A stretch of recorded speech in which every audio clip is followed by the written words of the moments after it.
You know what accent we be sleeping on? The South African accent. There's something about that accent, it's so sexy. Like, the way you guys be dragging certain words like the most, oh my gosh, I don't know about. Like, there's just something about it. Like, I can listen to you guys speak for days. I can't even explain it well, but it flows off the tongue so nice. Bro! The South Africans are so lucky that they get to just wake up and use the word "Ivo" in their everyday vocabulary. Like, their everyday lingo, they could just wake up and decide to use that. Even as a Nigerian, I'm not gonna lie, I'm jealous. I'm gonna have jealous. And then let's not even get into the Amapiano. Let's not even get into how Amapiano has got all of us in a choke. It choke. Hey! The South Africa's got it going on, baby girl. They got it going on. Hypo is such a goated phrase. Everyone wants to be like South Africa. In fact, they want to speak the accent of South Africa. Hello, everyone. Welcome back to the channel. Thank you so much for clicking on the video. If you're new to the channel, you are highly welcome. For my returning viewers and my amazing subscribers, thank you so much for coming back to the channel.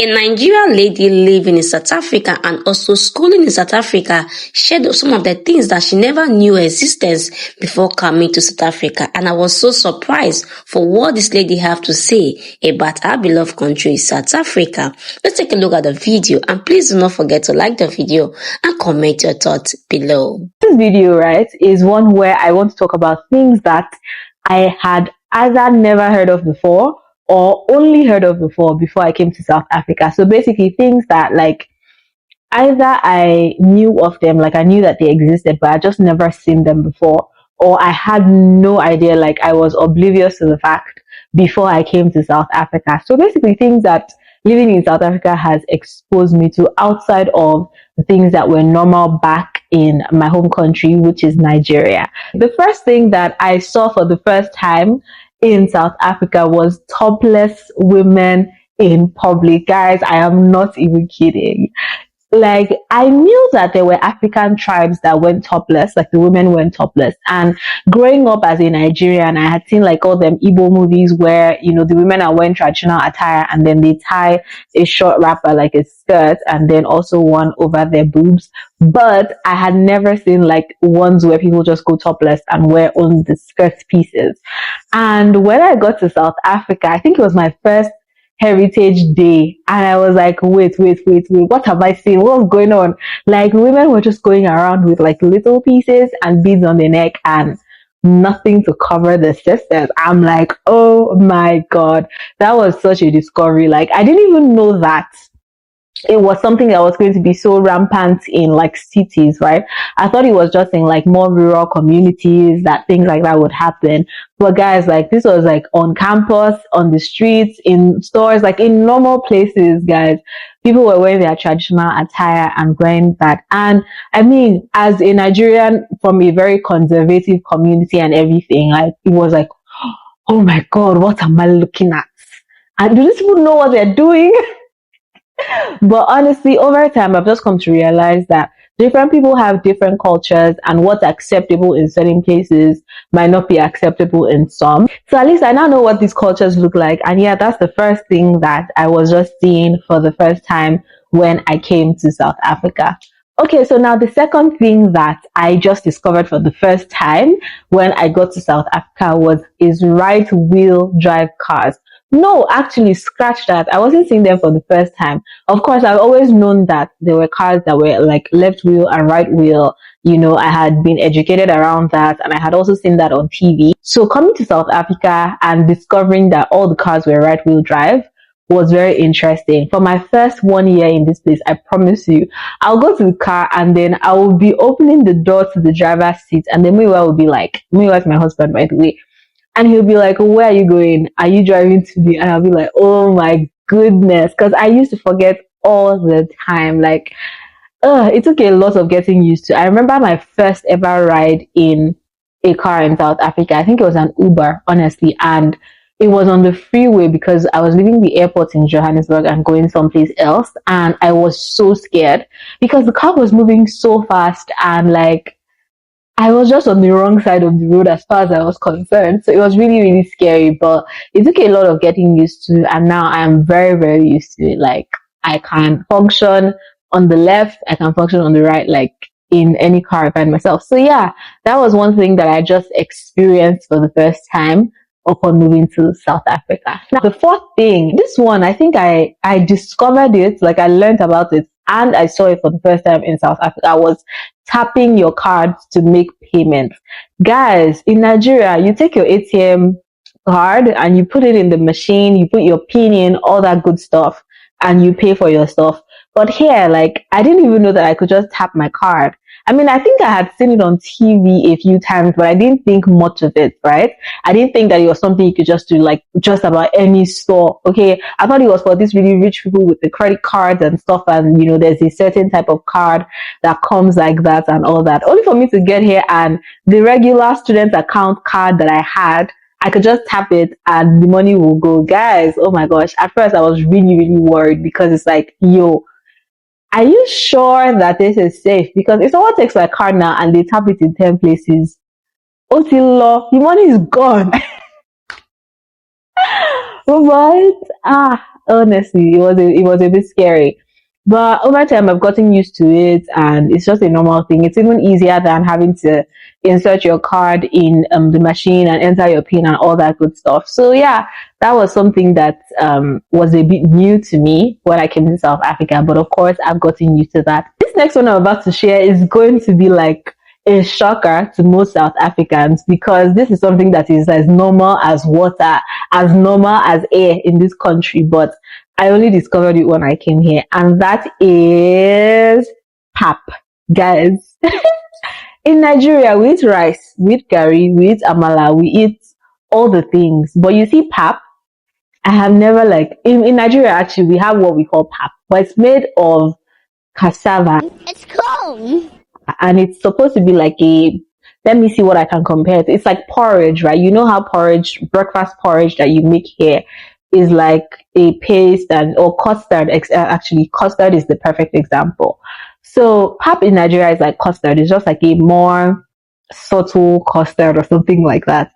And I got here, and pap, guys, is a whole meal. Like, pap is something you make on the side and eat with stew, eat with curry. What?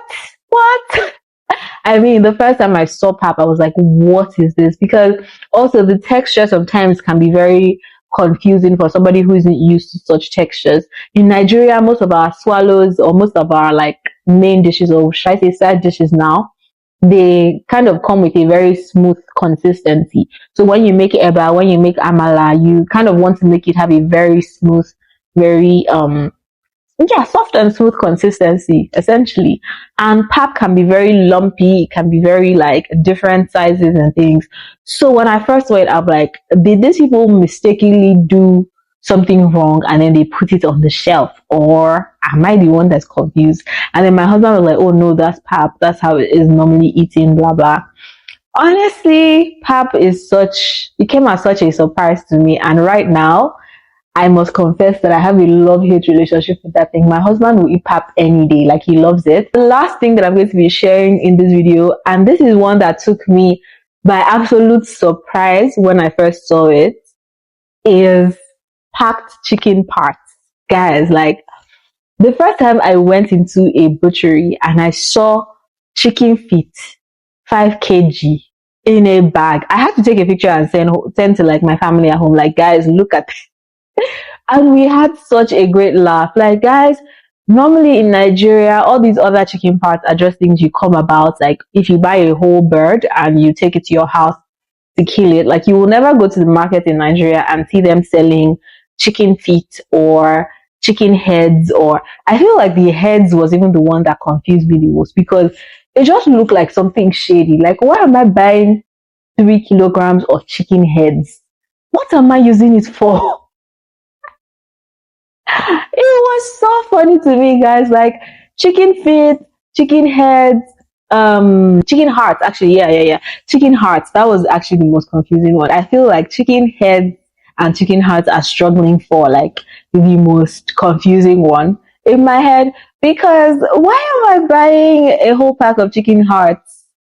Like, just the mere fact, like the thought of how all those hearts were even extracted and then weighed and they're packaged and then given to you on the shelves is like, it's disturbing. Oh my goodness.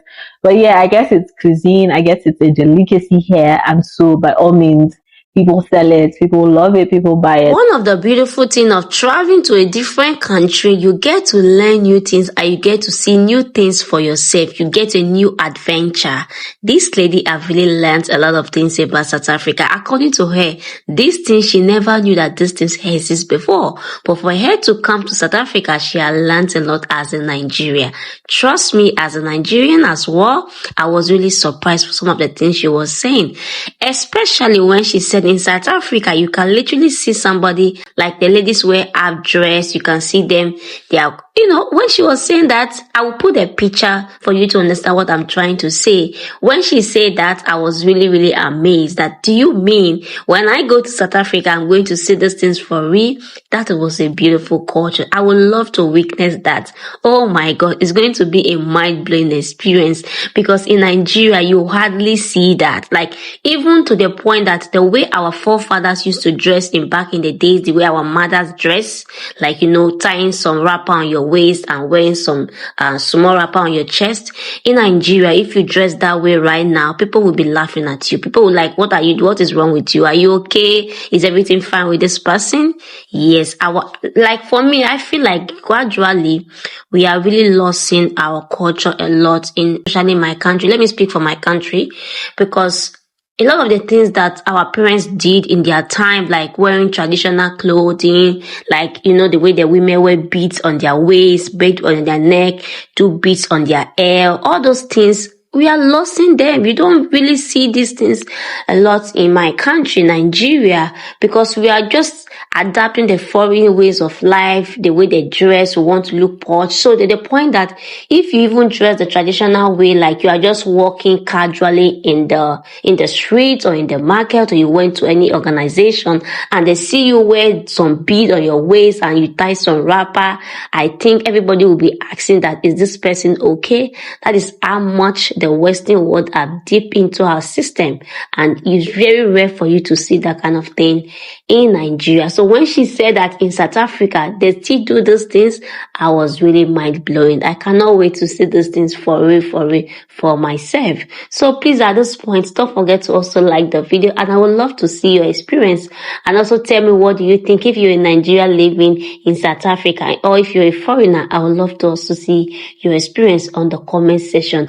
And if you are South Africa, my beloved South Africans, feel free to throw more light on what the lady says. Tell me more about what she's saying. Is this true or not? I would also love to see your thoughts on the comment section. So please, at this point, if you have not liked the video, do me well by liking the video, like I said before. And don't forget to also share with your friend who would love to watch this video with you. And please, if you have not supported the channel, do me well by hitting your subscribe button to join this amazing family. And don't forget to turn on the notification bell, so whenever I put a new video, you're not going to miss out on our next amazing videos. And I will see you in my next one. Bye for now, and stay blessed. And I love you guys so much. Bye bye.